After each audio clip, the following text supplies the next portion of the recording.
My fellow Singaporeans, 1 week ago when these elections started, we suggested to you that Singaporeans deserve better from their government. In the past week, many of you have come up to us to share your stories. What you shared with us confirmed that Singaporeans deserve better from their government. Maria, who lives in Tampines, told us how her son, who graduated with first-class honors from university, has not been able to find a full-time job for 2 years, and how the jobs he applied for were always taken up by foreigners. Olia, also from Tampines, told us how his father, who's 60 years old, is hardly able to get by, as he's unable to work but cannot access money from his CPF personal life savings. Alvin from Sembawang cannot understand why our government spends hundreds of millions of dollars a year subsidizing foreign students to study in our schools and universities, but will not ease the financial burden on families like his, who are struggling to put their children through university. Alvin has a son who's at university, and the $20 he has to give his son every day for expenses are a substantial portion of the family's disposable income. Many elderly came up to us to express their fears about the rising medical costs, which is punishing them financially and causing them stress and anxiety. We thank these people.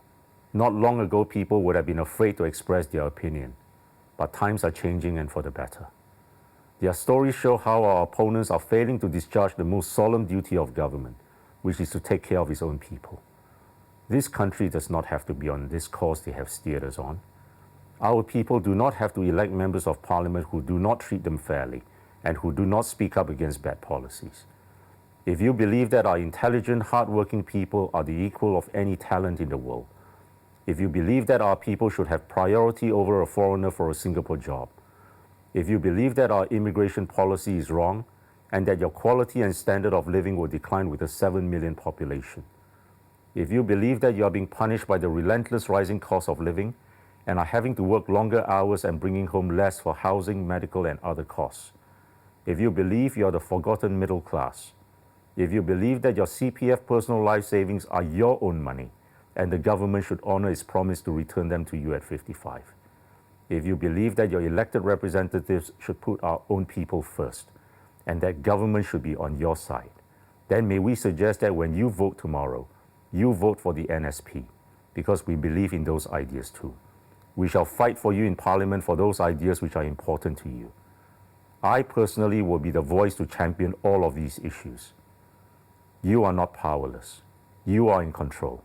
And your decision will decide whether our country comes together or comes apart.